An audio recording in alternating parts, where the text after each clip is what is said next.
దేవుని ప్రియ బిడ్డలారా, క్రీస్తు యేసునందు 5వ ఎపిసోడ్ టెలి బైబిల్ స్కూల్ నందు మనము ప్రవేశించి ఉన్నాం. గత 4 ఎపిసోడుల్లో బుధవారం నందు జలప్రళయం గురించి మనం వివరించడం జరిగింది. ఈరోజు మనం బాబేలు గోపురం గురించి మనం మాట్లాడుకోబోతున్నాం. క్రీస్తు యేసునందు ప్రియ దేవుని బిడ్డలారా, ఈ 5వ ఎపిసోడ్ నందు మనము బాబేలు గోపురం గురించి లేఖనాల ద్వారా, పురావస్తు శాస్త్ర ఆధారాల ద్వారా, చరిత్ర సంబంధించిన విషయముల ద్వారా మనము పరిశీలించబోతున్నాం. ఇంతవరకు కూడా ఈ యొక్క కార్యక్రమాన్ని ఆదరిస్తున్న మిమ్మల్ని బట్టి క్రీస్తు యేసునందు పవర్ మినిస్టర్స్ తరపున శుభాభివందనములు తెలియజేస్తున్నాం. ప్రార్థన. కృపగల దేవ, వందనాలు చెల్లిస్తున్నాం తండ్రి. ఈ 4 ఎపిసోడుల ద్వారా అనేక విషయాలను దేవుని బిడ్డలైన మాకు అనుగ్రహించిన విషయాలు మేము పంచుకొని ఉన్నాం. గత అనుభవాలను బట్టి మేము కూడా జాగ్రత్తగా దేవుని యొక్క పరిశుద్ధ నామను బట్టి పరలోకం యొక్క గమ్యంలో చేరటానికి మమ్మల్ని అందరినీ దీవించి పరిశుద్ధపరిచి అనేక మందిని వెలుగులోకి రప్పించడానికి ఈ వాక్య లేఖన భాగాలను మాకు మీ యొక్క లేఖన భాగముల ద్వారా మా మీద మీ ఆత్మను కుమ్మరించి పరిశుద్ధపరచమని యేసు నామమున అడిగి వేడుకుంటున్నాం ప్రియ పరలోకపు తండ్రి, ఆమేన్. పరిశుద్ధ గ్రంథమునందు బాబేల్, ఇంతవరకు కూడా 10 అధ్యాయముల గురించి మనము చర్చించుకున్నాం. ప్రతి అధ్యాయం గురించి మనము ఈ యొక్క టెలి బైబిల్ స్కూల్ ద్వారా మనము పరిశీలన చేసుకొని మీతో పంచుకోవడం జరిగింది.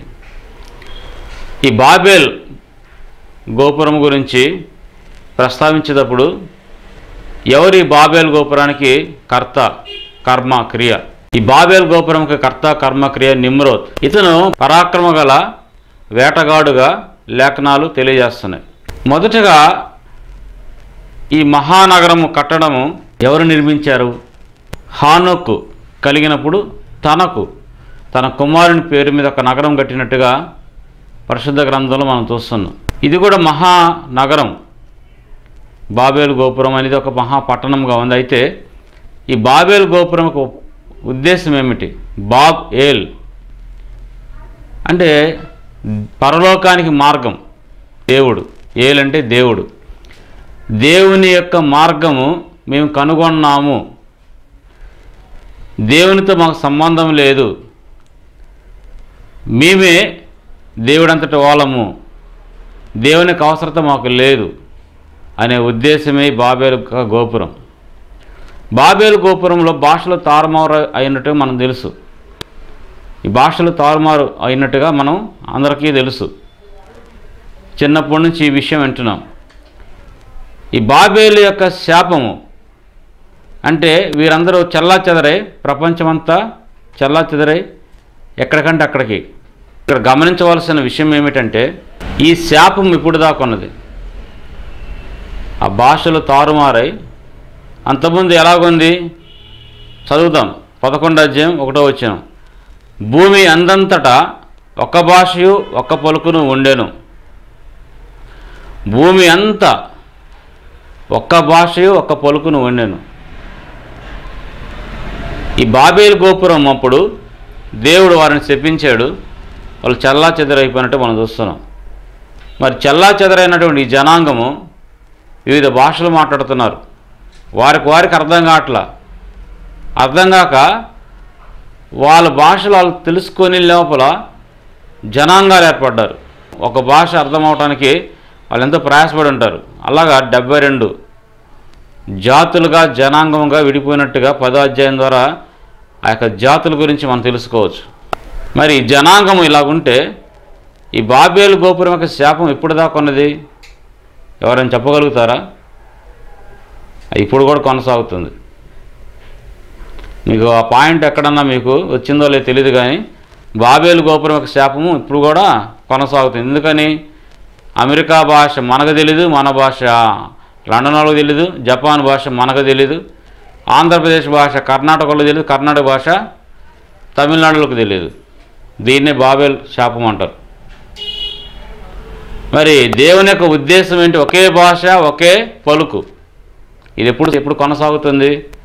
రెండవ రాకడ అయిన తర్వాత, అంటే 7 ఏళ్ల శ్రమలైన తర్వాత, రెండవ రాకడ తర్వాత దేవుడు అందరినీ పరలోకానికి కొనుపోబడినప్పుడు, మనందరం పరలోకంలో ఉన్నప్పుడు, మరియు ఒకే భాష, ఒకే పలుకు. అంటే దేవుని ప్రణాళిక, సహవాసం, దేవుని బిడ్డలతో చేయాలన్న సహవాసము ఇంకా నెరవేరలేదు. ఆ నెరవేరే దినం వచ్చినప్పుడు నువ్వు ఉండవు, నేనుండను. బాబేలు యొక్క శాపం అది. మనం అనుకుంటాం బాబేలు గోపురం ఎప్పుడో పురాతనమైనది, ఆ శాపం వారికే ఉందనుకుంటున్నాం. వారికి కాదు, ఆ శాపం మనకి ఇప్పుడు దాకా అది పూర్తి కాల. ఆ శాప విమోచన ఇంకా విడుదల కాలేదు. అది విడుదలయ్యే రోజు భాషలన్నీ కూడా, ప్రపంచ భాషలన్నీ కూడా ఏముండవు, ఒకే భాష, దేవునితో మాట్లాడే భాష ఉంటుంది. భూమి అందంతటా ఒక భాష, ఒక పలుకును ఉండెను. వారు తూర్పున ప్రయాణమై పోచుండగా షినారు దేశమందు ఒక మైదానం వారికి కనబడెను. అక్కడ వారు నివసించి, మనము ఇటుకలు చేసి బాగుగా కాల్చుదాం రండని ఒకరితో ఒకడు మాట్లాడుకొనిరి. రాళ్లకు ప్రతిగా ఇటుకలను, అడుచుకు ప్రతిగా మట్టి కీలను వారికి ఉండెను. మరియు వారు, మనము భూమి అందంతటా చెదిరిపోకుండా ఒక పట్టణమును, ఆకాశమునంటూ శిఖరము గల ఒక గోపురమును కట్టుకొని పేరు సంపాదించుకుందామని రెండని మాటలాడుకొనగా. ఇక్కడ గమనించాల్సిన విషయం ఏమిటంటే, ఈ లేఖనాల్లో చాలా లోతైన విషయం ఉంది. ఈ నిమ్రోద్ యొక్క ఉద్దేశం ఏమిటంటే, జలప్రళయము వచ్చింది, జలప్రళయం వల్ల జనాంగం అంతా నాశనమైంది. ఈసారి చాలా జాగ్రత్తగా ఉండాలి. మన పూర్వీకులు చాలా తెలివి తక్కువ వాళ్ళు. వారికి దేవుని గురించి మాట్లాడుకుంటున్నారు కానీ మనుషుల జ్ఞానం గురించి వాళ్ళకి అర్థం కాదు. మన జ్ఞానం అలాంటిది కాదు, మనం చాలా ఉన్నతమైన వాళ్ళము అని ఏం చేశారంటే, ఒక మైదానంలో చక్కటి చతురస్రాకారంలో ఒక గోపురం కట్టారు. ఈ గోపురము పైకి వెళ్ళే కొంది గోపురం ఏమవుతుందంటే నేరో స్టేజ్, అంటే కోణంగా తయారవుతుంది, త్రికోణంగా, పిరమిడ్ లాగా ఉంటుంది. దీన్ని బట్టేనేమో పిరమిడ్లు తయారు చేశారు. పిరమిడ్లో కూడా ఇదే స్ట్రక్చర్ ఉంటుంది, ఇదే నిర్మాణం ఉంటుంది. ఈ మెట్లన్నీ కింద విశాలంగా ఉంటాయి, పైకి వెళ్ళే కొంది సన్నమవుతూ ఉంటాయి, రహదారి ఇరుకునవుతుంటుంది. ఇలాగ ఎన్ని అంతస్తులు నిర్మించారంటే 9 అంతస్తులు. 9వ అంతస్తు పూర్తి కాలేదు. వారి ఉద్దేశం ఏంటంటే, ఒక్కొక్క అంతస్తులో మనకి గ్రహాలు ఎదురుగా ప్రత్యక్షంగా కనిపిస్తున్నాయి. ఈ గ్రహాల యొక్క సమూహాన్ని బట్టి నవగ్రహాలు, 9 గ్రహాలకు ఒక అంతస్తు కట్టి ఆ గ్రహం యొక్క దేవతను పెట్టి పూజిస్తున్నారు. అంటే సృష్టికర్తను మరిచి సృష్టిని పూజిస్తున్నారు.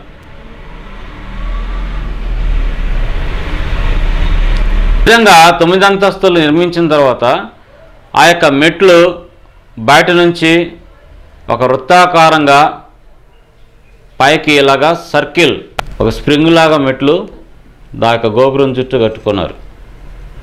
వీరి ఉద్దేశం ఏమిటంటే, భవిష్యత్తు మనకు తెలిస్తే, రాబోయే విషయాలు మనకు తెలిస్తే, నక్షత్రాల యొక్క గమనాగమనాలను బట్టి మనం అంచనా వేసినట్లయితే, ఈ గమనాగమనాలను బట్టి మనము ముందుగా తెలుసుకోవచ్చు, ఒకరికొకరు హెచ్చరింపబడవచ్చు.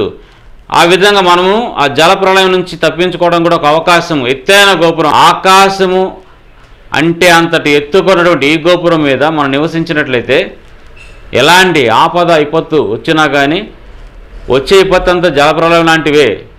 అలాంటి విపత్తులు వస్తే మన వరకైనా మనము, నోవాహు తన కుటుంబాన్ని రక్షించుకొని భూమి మీద ఏ విధంగా కుటుంబాలను, సంతతిని ఏర్పాటు చేసుకున్నాడు, అలాంటి స్థితి కూడా మనము కల్పించుకునే పరిస్థితి అని ఒక ఆలోచనతో, దురాలోచనతో ఏర్పాటు చేసుకున్నాడు నిమ్రోద్, దేవునికి వ్యతిరేకంగా.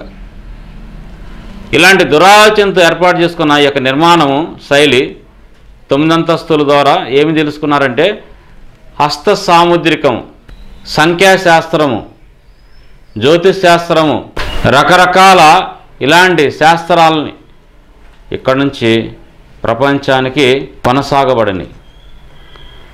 ప్రపంచానికి ఇవన్నీ కూడా ప్రత్యేకంగా ఇక్కడ నుంచి అన్ని ప్రాంతాలు విస్తరించబడ్డాయి.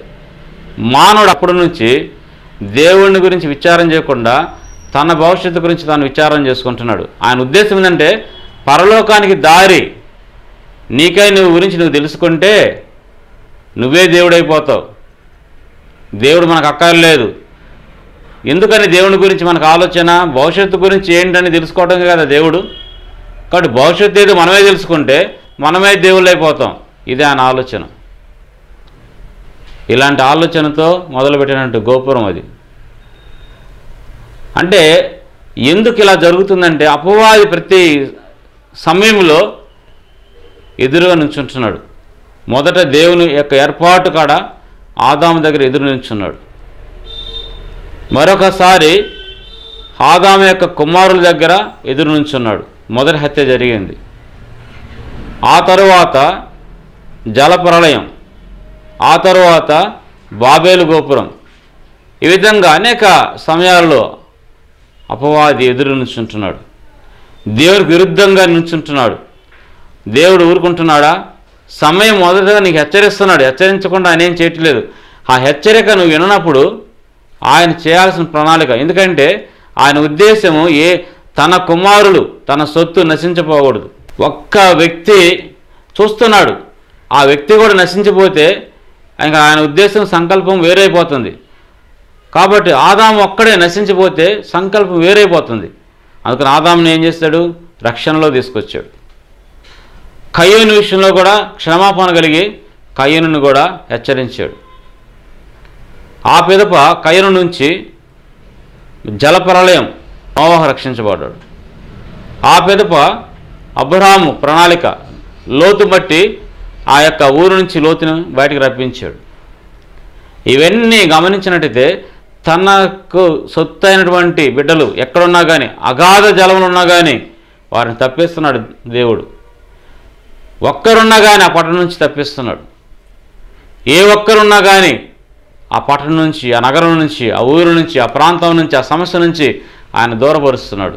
అది దేవుని యొక్క సంకల్పం. ప్రైజ్ ది లార్డ్, హల్లెలూయా. కాబట్టి మనం జాగ్రత్తగా గమనించాలి. దేవుని యొక్క నామమును బట్టి మనం ఏ విధంగా ఉంటున్నాం. ఈ విధంగా 10వ అధ్యాయమును ఆధారం చేసుకుంటే ఆదికాండము 72 జాతులు,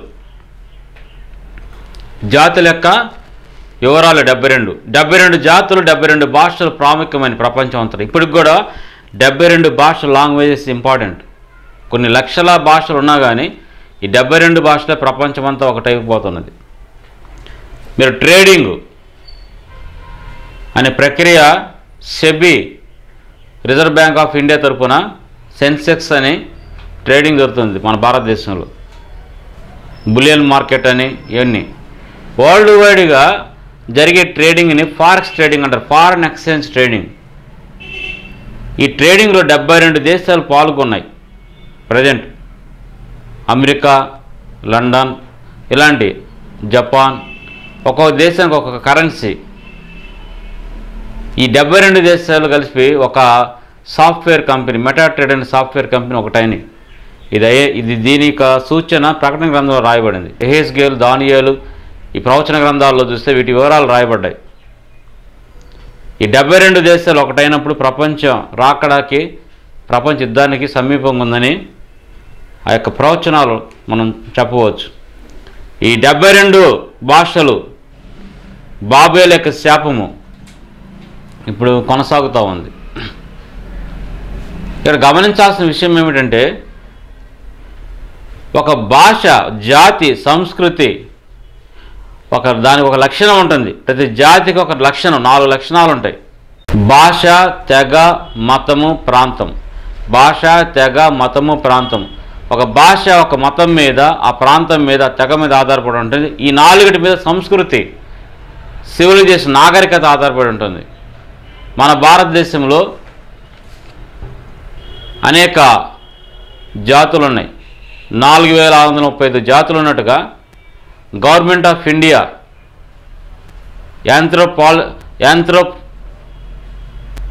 గవర్నమెంట్ ఆఫ్ ఇండియా సర్వే ప్రకారంగా 4635 జాతులు, 3200 ఉపజాతులు, 22,000 మాండలికాలు. ఇవన్నీ మనం గమనించాలి. 10,000 మంది ఎక్కువగా మాట్లాడే భాషలు, 1625 భాషలు ఉన్నాయి. అనధికారికంగా గవర్నమెంట్ యొక్క ఉత్తమమైన భాషలు అంటే నమోదు చేయబడిన భాషలు అంటే జాతీయ భాషలు. ఇవి కాకుండా అనేక వేల భాషలు ఉన్నాయి. ఈ భాషలు రావడానికి కారణం హరప్పా నాగరికత, సింధు నాగరికత. ఇక్కడికి మెసొపొటేమియా నాగరికత నుంచి వచ్చినటువంటి జనాంగము కురు ఆర్యులు, హిత్తి ఆర్యులు వలస రావటం వల్ల జరిగింది. ఇవన్నీ హిత్తి ఆర్యులు అబ్రహాం యొక్క భార్య అయిన కెతూర సంతానం. ఈ విధంగా భాషలు తారుమారైనప్పుడు ఈ భాషలకు ఒక లిపి, ఆ లిపి బొమ్మల రూపంలో ఉంది. ఈ బొమ్మల రూపంలో ఉన్న లిపిని కయ్యూను నుంచి వచ్చింది. కయ్యూను మీద యెహోవా దేవుడు ఒక ముద్ర వేశాడు. ఆ ముద్రను ఆధారం చేసుకొని బొమ్మల లిపి పిరమిడ్స్, ఈజిప్ట్ దేశంలో పిరమిడ్స్ మీద అనేక రకాలైనటువంటి బొమ్మల లిపి ఉన్నది. 50,000 బొమ్మల్ని సమకూర్చి జెనెసిక్ అనే శాస్త్రవేత్త ఒక భాష తల్లి నుంచి వచ్చిన భాష మాత్రమే ఎవరైనా ప్రత్యేకంగా మాట్లాడగలుగుతారు. దీనికి డిస్కవరీ ఛానల్ వారు ఒక ప్రయోగం చేశారు. వాళ్ళ కన్న బిడ్డలను, తల్లులను తీసుకొచ్చి కళ్ళకు గంతలు కట్టారు 10 మంది తల్లులకు. చిన్న పసిపిల్లల్ని, 6 నెలల పసిపిల్లల్ని ఆ తల్లులకి ముక్కుకు వాసన చూపించి దూరంగా తీసుకెళ్ళి వేరువేరు బిడ్డల్ని, 10 మంది తల్లుల యొక్క బిడ్డల్ని వేరువేరుగా 10 మందిని వాసన చూపిస్తే సరైన తన బిడ్డను, ఈమె నా బిడ్డని చేయతారు. అదే స్థితిలో వారి యొక్క తండ్రులను తీసుకొచ్చి కళ్ళకు గంతలు కట్టి 10 మంది పిల్లల్ని ఆ తండ్రుల యొక్క ముక్కులకి వాసన చూపిస్తే ఏ ఒక్కడు కూడా గుర్తించలేరు. కారణం ఏంటంటే జీన్స్, ఆ శరీర భాష, ఆ శరీరంలో ఉన్నటువంటి రసాయనాల యొక్క సమ్మేళనాలు తల్లిలో నిర్మించబడిన విధానం బట్టి ఆ బిడ్డ యొక్క కనెక్షన్ ఆ తల్లికి మాత్రమే ఉంటుంది. ఆ విధంగా తల్లి యొక్క భాష 6 నెలలకే తల్లి భాష నేర్చుకుంటాడు. గర్భాశయంలో ఆ పిండం ఎదుగుతున్నప్పుడు తల్లి భాష 6 నెలలకి బిడ్డ నేర్చుకున్నాడు. అందుకని యోహాను గురించి మనం మాట్లాడితే ఆ యొక్క ఎలిజబెత్ దగ్గరికి వెళ్ళినప్పుడు మరియమ్మ ఆ ఎలిజబెత్ గర్భంలో నుండి యోహాను గంతులు వేసినట్టు చూస్తున్నాం. ఇది తెలియడానికి సైన్స్కి 2000 సంవత్సరాల చరిత్ర పట్టింది. బైబుల్ ఎప్పుడో 2000 సంవత్సరాల క్రితమే చెప్తే ఈ నాలెడ్జీ కోసము సైంటిస్టులు సర్వే చేసి ఈ మధ్య తెలుసుకున్నారు 6 నెలలకే గర్భములో పిల్లవాడు తల్లి భాష నేర్చుకుంటాడని. ఈ విధంగా మనము పరిశీలన చేస్తున్నప్పుడు దేవుని ప్రణాళికలో నిమ్రోదులాగా నువ్వు ఉండకూడదు. సృష్టికర్తను మరిచి నువ్వు సృష్టిని పూజిస్తే నిమ్రోదుకి జరిగిన గతి నీకు నాకు పడుతుంది. మన కుటుంబాల్లో మనం వేరైపోతాం, మన సంఘాల్లో వేరైపోతాం, మన ప్రాంతంలో వేరైపోతాం, మన దేశం నుంచే వేరైపోతాం. దేవుని ప్రణాళిక మరలా అందరిని కలపాలని చూస్తున్నాడు. అది ఎప్పుడు నెరవేరుతుందంటే 2వ రాకడ జరగాలి. అందరం ఒకటవుతాం, సంఘమంతా ఎత్తబడుతుంది. ఒకే భాష, ఒకే విధానం, ఒకే రాజు, ఒకే పరిపాలన, ఒకే ప్రాంతము. ఇది మనం తెలుసుకోవడం కోసం బాబేలు గోపురం. ఈ బాబేలు గోపురం దగ్గరికి ఎవరు వచ్చారు? ఎలాగా ఈ విధంగా జరిగింది? ఆరారోతు పర్వతం 1500 అడుగులు ఎత్తుంది. ఈ పర్వతం దగ్గర నుంచి కిందకు వచ్చాడు. నిషాకార్ అంటే నోవా ఇక్కడ స్థిరపడెను అనే దాని అర్థం. అక్కడ చనిపోయాడు. నోవా యొక్క స్వస్థలం ఎక్కడ? ఫారా. ఈ ఫారా అనే దేశంలో తవ్వకాలు జరిగితే 3 పట్టణాలు వెలికి తీసుకొచ్చారు పురావస్తు శాస్త్రవేత్తలు. ఈ యొక్క ఫారా నుంచి ఆయన ఎక్కడికి ప్రయాణమయ్యాడంటే ఈ యొక్క నోవాహు జలప్రలయం గురించి మనకు తెలుసు. ఆరారోతు పర్వతము నుంచి కిందకి దిగి అక్కడ నివాసము చేసుకొని 500 మైళ్ళ దూరంలోని ఈ బాబేలు గోపురం దగ్గరికి వచ్చి నివసించాడు. నివసించి అక్కడ నుండి ఆయన సంతానం అభివృద్ధి చెందాడు. ఈయన వచ్చిన 100 సంవత్సరాల తర్వాత భాషలు తారుమారని. ఇది మనం తెలుసుకోవాల్సిన సత్యం. అంటే ఎంత దేవుని బిడ్డలైనా కానీ అపవాది చేతిలో చిక్కుకుంటున్నారు. వాళ్ళ కుటుంబాలు తరతరాలకు వారి జనరేషన్స్ మారే కొద్దీ, జనరేషన్స్ అంటే జనాభా సంఖ్య పెరిగే కొద్దీ దేవుని యొక్క సన్నిధి తగ్గుతుంది. అందుకని మన కుటుంబాలు కూడా చూడండి, తండ్రి, భార్య, భర్త, పిల్లలు సంఘంలో రారు. బాబేలు గోపురం ఇది కూడా. ఒక వ్యక్తి వస్తే 5గురు రారు కుటుంబంలో. ఇది శాపమే. ఇది దేవుడు అందుకని తారుమారు చేసే స్థితి మన కుటుంబాలని. అలాంటి స్థితి రాకూడదని మనం కోరుకుంటున్నాం. జఫన్యా 3:9 యొక్క ప్రవచనం ప్రకారంగా ఒకే భాష 1000 ఏండ్ల పరిపాలన జరుగుతుంది. దీని అర్థమైందంటే నువ్వు దేవుని సన్నిధి రావడానికి ప్రయత్నించు. బాబేలు గోపురం ఎందుకు చెప్తున్నావంటే దేవుని సన్నిధి, దేవునికి ఉద్దేశం ఏంటంటే వాళ్ళు తారుమారు చేశారు, ఇటుకలు తయారు చేసే నైపుణ్యత వాళ్ళకి వచ్చింది. అంటే నాగరికత అంటే సివిక అనే పదం నుంచి వచ్చింది. లాటిన్ భాషలో సివిక అంటే నాగరికత. ఈ నాగరికత ఎవరిచ్చాడు? దేవుడే ఇచ్చాడు. ఆదాముకి బట్టలు తొడిగినప్పుడు బట్టలు తడుక్కున్నప్పుడు అర్థమైపోయింది, బట్టలు తొడుక్కోవాలి, తయారు చేసుకోవాలి. నా నాగరికత దేవుడి నుంచి వచ్చింది. ఎన్ని మనం చెప్పుకోవడానికి సమయం లేదు. కాబట్టి మనం తెలుసుకోవాల్సిందంటే బాబేలు గోపురం యొక్క శాపం ఇప్పుడు కొనసాగుతుంది. కాబట్టి మనం ఆ శాపం నుంచి విడుదల పొందాలంటే సంఘం ఎత్తబడాలి. సంఘం ఎత్తబడడానికి నువ్వేం చేయాలంటే దేవుని సన్నిధికి నీ కుటుంబం అంతా రావాలి. నీ కుటుంబం అంతా దేవుని సన్నిధిలో దేవుని ప్రణాళికలు ఉంటే ఆ శాపం మనకు పోతుంది. ఆ 1000 ఏళ్ల పరిపాలనలో మనం దేవునితో సహవాసం చేస్తాం. ఒకే భాష, ఒకే ప్రణాళిక ఉంటుంది. ఈ రీతిగా మనం దేవుని సన్నిధిలో మనందరం కలిసి జీవించడం కోసం దేవుని యొక్క ఉద్దేశం అనేది, ఆ ఉద్దేశము ఎదుర్కోవడం కోసం అపవాది ఎన్నోసార్లు ప్రయత్నం చేస్తూ ఉంది. ఇదంతా తెలుసుకున్న మనం ఇప్పటి నుంచైనా నీ హృదయాన్ని దేవునికి అర్పించుకో. నీ సమస్యను దేవుని దగ్గర పెట్టుకో. నీ సమస్య ఏంటో మనుషుల మీద వేయబాకు. మొదట నా నీతిని, నా రాజ్యం దేవుడు ఎతకమంటున్నాడు. ఆయన రాజ్యాన్ని, ఆ నీతిని వెతికినట్లయితే సమస్య వాటంతటి కాడే అవే వెళ్ళిపోతాయి. యెహోషువ సమస్య వచ్చినప్పుడు మోకాలు ప్రార్థన చేశాడు. అలాగనే ఆ సమస్య నుంచి ఆయన విడుదల పొందాడు. ఎర్ర సముద్రం సమస్య, అదే సమస్య నుంచి వాళ్ళు ప్రయాణమయ్యారు. ఎక్కడ లోతుకు సొదొమ గొమొర్రా సమస్య, అక్కడి నుంచి దేవుడు లాక్కొచ్చాడు, బయటికి నెట్టాడు. నినివే పట్టణంకి ఆ యొక్క సమస్య ఉంది. అదే పట్టణానికి దేవుడు ఏదైతే ఆయన వద్దనుకున్నాడో ఆ చేప కడుపు నుంచి పంపించాడు. యోనాను ఆ చేప గర్భం నుంచి పంపించాడు. ఆ యోన యొక్క ఉద్దేశము, అలాగనే లోతు యొక్క ఉద్దేశము, ఎన్ని మనం చూడాలి. ప్రతి ఒక్కటి దేవుని ప్రణాళికలు ఉన్నది. అయితే దేవుడు ఇప్పుడు ఎవరి ప్రణాళిక, దేవుని యొక్క ఉద్దేశం ఎవరి ప్రణాళిక? సంఘం యొక్క ప్రణాళిక. సంఘం ఎత్తబడాలి. సంఘం ఎత్తబడటం కోసం నువ్వు దేవుని సన్నిధిలో నువ్వు గడపాలి. దేవుని సన్నిధిలో ఉన్నవారికి, క్రీస్తు యేసునందు ఉన్నవారికి ఏ శిక్షా విధి లేదు.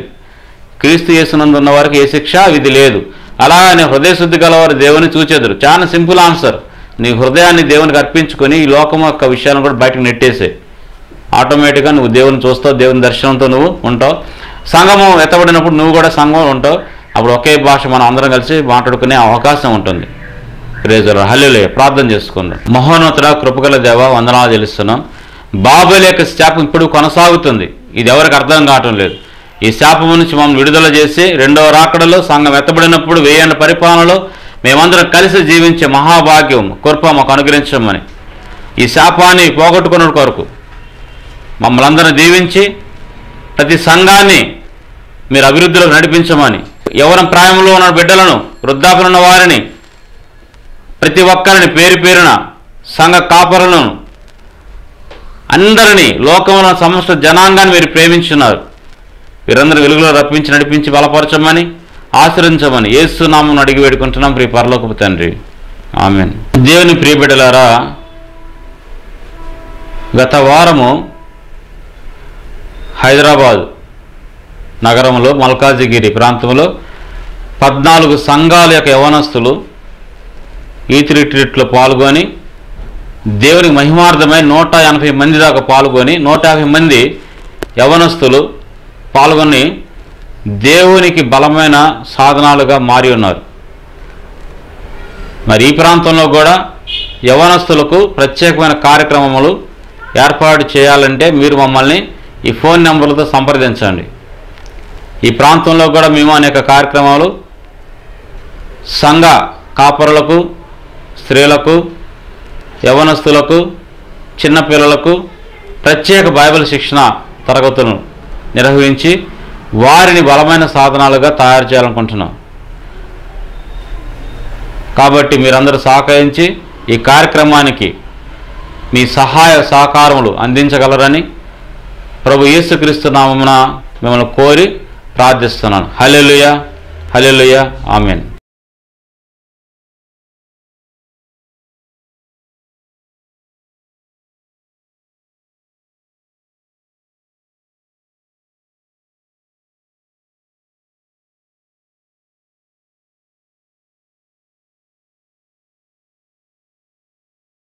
ఫస్ట్ రీజన్ ఏంటంటే దేవుని బిడ్డలు నీకంటే తక్కువ ఉన్న వారిని ఆదరించాలి. వారినే జ్ఞానవంతుడు అంటారు. జ్ఞానం అంటే తెలుసా? జ్ఞానం అంటే జ్ఞానం ఎవరు? ఇక్కడ బైబిల్లో సొలొమోను. మనం సొలొమోను అనేది వస్తాం. 5 నిమిషాలు మనం ఆ సాక్షులు కనుక్కోదు. ఇది మనం కంక్లూడ్ చేయాలి. ఎందుకంటే ఇప్పుడు నేను ఎందుకు చెప్తున్నానంటే ఈ విషయాలను కూడా రక్షణ పొందిన మనము వాక్యాన్ని ప్రకటించాలి. రక్షణ పొందిన మనము ఎక్కడికి వెళ్ళాలనేది మన కాన్సెప్ట్. ఇప్పుడు వీరు ఎక్కడ ఉన్నారు? ఇక్కడ ఐగుప్తులో ఉన్నారు. దేవుడు ఎక్కడ పిలిచాడు? వాళ్ళని కనాను పిలిచాడు. అందుకు ఇక్కడ ఏం జరుగుతుంది? 12:11 నిర్గమ 12:11 రొట్టె. రొట్టె అంటే అర్థమైంది ఆహారం.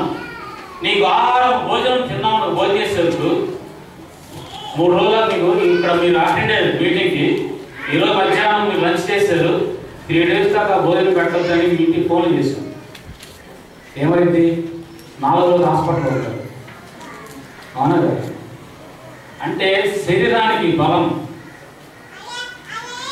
శరీరానికి నీవు ఆహారం అందిపోతే శరీరం ఏమవుతుంది? రోగంగా మారిపోతుంది. నీ కుటుంబంలో 4 పిల్లలు ఉన్నారు, అన్నదమ్ములు, అక్కచెల్లెలు ఉన్నారు. ఒక పిల్లవాడికి ఈరోజు జ్వరం వచ్చింది, హై ఫీవర్ వచ్చింది. ఇంట్లో ఈరోజు బర్త్డే ఫంక్షన్ పెట్టారు. నిజంగా బర్త్డే ఫంక్షన్ పెట్టుకుంటారా? ఎందుకని? ముగ్గురు చక్కగా ఉన్నారు, కానీ నీ తమ్ముడికి జ్వరం వచ్చింది, అనారోగ్యం ఉన్నాడు. అనారోగ్యం ఉన్న ఈ పిల్లవాడి విషయంలో ఆ కుటుంబం అంతా అనారోగ్యమైనది. హల్లెలూయా. దేవుని సంఘంలో కూడా 100 మంది గొర్రెలుంటే 100 మంది గొర్రెలు ఆరోగ్యంగా ఉంటేనే సంఘం అవుతుంది. హల్లెలూయా. ఒక గొర్రె తప్పిపోతే యేసు ఏం చేశాడు? ఆ గొర్రె కోసం ఆయన కాన్సెప్ట్, నీ కోసం నా కోసం తప్పిపోయిన మనం ఆయన రక్షణలో రావడం కోసం ఆయన యొక్క ఉద్దేశం. ఈ యొక్క పులిని రొట్టె అంటే అర్థం ఏంటంటే శ్రేష్టమైన ఆహారము. ఫ్రెష్ అంటే మీకు ఇవ్వాల్సిన భోజనం ఫ్రెష్గా ఉండాలి. శ్రేష్టమైన ఆహారం అంటే వాక్యం అనేది ఉన్నట్టుగా బైబిల్ ఉన్న విషయాలే శ్రేష్టంగా ఉంది మనం చెప్పాలి. పనికిరాని చెత్త సాక్ష్యాలు అవి అని చెప్పొచ్చు, కానీ వాక్యాన్ని తగ్గించి వాటిని చెప్తే ఏమిటంటే నీకు ఆహారం వెళ్ళడం లేదు శరీరంలో. ఆహారం నీ యొక్క శరీరంలో కలదు కాబట్టి దేవుని అంటే ఆ వాక్యము నీ హృదయంలో ఫలించి ఆ ప్రాచీన సభ కొట్టుకుపోతుంది. క్రీస్తు యేసునందు వాడికి ఏ శిక్ష విధి లేదు. హల్లెలూయా. ఇప్పుడు నువ్వు నీ బిడ్డలు కూడా పరిశుద్ధంగా మారబడతావు. వాళ్ళు మారాలంటే వాళ్ళ హృదయంలో విత్తనం వేయాలి. దేవుని సన్నిధిలో వాళ్ళని తీసుకురావాలి. దేవుని సన్నిధిలో ఒక పిల్లవాడు ఆరోగ్యం లేకపోయినా కానీ కుటుంబం అంతా కూడా వ్యాధి కలది. కాబట్టి ప్రపంచం అన్ని పుస్తకాలు కెమిస్ట్రీ ఏం చేస్తుంది? కెమిస్ట్రీ గురించి ఇన్ఫర్మేషన్ ఇస్తుంది. మ్యాథ్స్ ఏం చేస్తుంది? మ్యాథ్స్ గురించి ఇన్ఫర్మేషన్ ఇస్తుంది. ఇంజనీరింగ్ సబ్జెక్ట్స్ ఏమేస్తున్నాయి? ఇంజనీరింగ్ గురించి ఇన్ఫర్మేషన్. బైబిల్ ఏం చేస్తుందంటే బైబిల్ ఇన్ఫర్మేషన్ ఇవ్వదు, ట్రాన్స్ఫార్మ్ చేస్తుంది, జీవితాలను మారుస్తుంది. Praise the Lord. That is the Bible. అన్ని పుస్తకాలు సమాచారం నీకు ఇస్తుంటే పరిశుద్ధ గ్రంథం సమాచారంగా నీ జీవితాలే మారుస్తుంది. That is the Bible. బైబిల్ని ఎన్నిసార్లు చదవాలనేది 103వ కీర్తన, తర్వాత 1వ పేరు, 2వ పేరు. తర్వాత మనం లాస్ట్ సబ్జెక్ట్కి వస్తాం, ప్రసంగం గురించి. నా సమయాన్ని కరెక్ట్గా నేను ఉపయోగించుకొని ముగిస్తాను. వాస్తవంగా ఒక పాయింట్ మీద ఒక 1 hour చెప్పినా తక్కువ.